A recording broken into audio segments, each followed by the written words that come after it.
Harry Potter and the Chamber of Secrets by J.K. Rowling. Chapter 1. The Ruined Birthday. Part 2. They, however, didn't seem to be missing him at all. Neither of them had written to him all summer, even though Ron had said he was going to ask Harry to come and stay.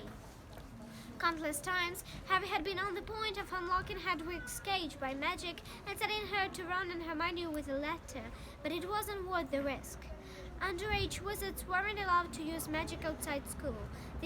Harry hadn't told the Dursleys this. He knew it was only their terror that he might turn them all into dog beetles that stopped them locking him in the cupboard under the stairs with his wand and broomstick.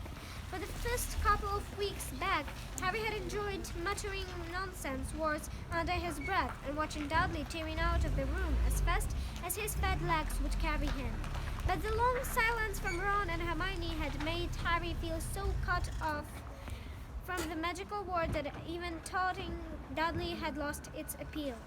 And now Ron and Hermione had forgotten his birthday. That wouldn't he give now for a message from Hogwarts, from any witch or wizard? He'd almost be glad of a sight of his arch-enemy, Draco Malfoy, just to be sure it hadn't been all a dream. Not that this whole year at Hogwarts had been fun. At every end of last term, Harry had come face to face with none other than Lord Voldemort himself. Voldemort might be a ruin of his former self, but he was still terrifying, still cunning, still determined to regain power. Harry had slipped through Voldemort's clutches for a second time, but it had been a narrow escape, and even now, weeks later, Harry kept walking in the night, drenched in cold sweat, wondering where Voldemort was now, remembering his livid face, his wide, mad eyes. Harry suddenly sat bolt upright on the garden bench. He had been staring up suddenly into the hedge, and the hedge was staring back. Two enormous green eyes had appeared among the leaves. Harry jumped to his feet just as jeering voice floated across the yard. "I know what day is it," sang Dudley, waddling towards him. The huge eyes blinked and vanished. "What?" said Harry, not taking his eyes off the spot where they had been.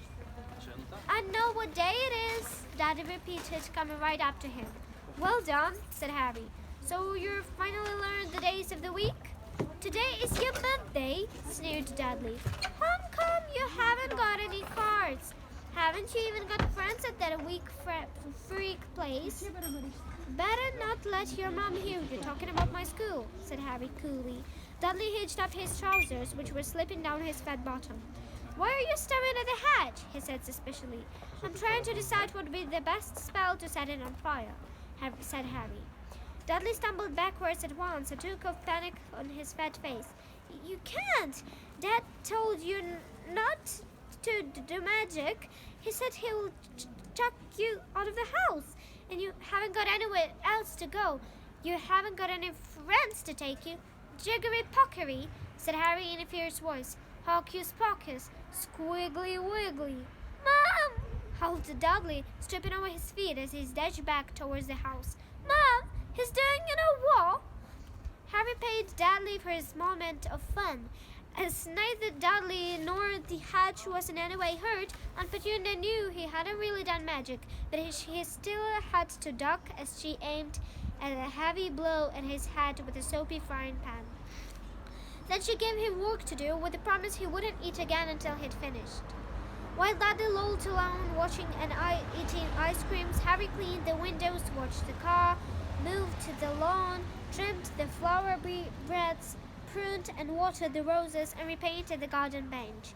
The sun blazed overhead, burning the back of his neck. Harry knew he shouldn't have risen to Dudley's bait, but Dudley had said the very thing Harry had been thinking himself.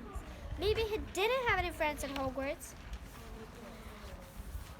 "Wish they could see famous Harry Potter now," he thought savagely, and he spread menu on the flower beds, his back aching, sweat running down his face.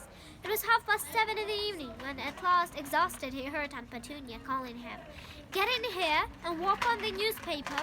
Harry moved gladly into the shape of the gleaming kitchen. On top of the fridge stood tonight's pudding, a huge mound of whipped cream and squared violets. A joint of roast pork was sizzling in the oven. Eat quickly! The Masons will be here soon, snapped Aunt Petunia, pointing the 2 slices of bread and a lump of cheese on the kitchen table. She was already wearing a salmon pink cocktail dress. Harry washed his hands and bolted down his pitiful supper. The moment he had finished, Aunt Petunia whisked Harry.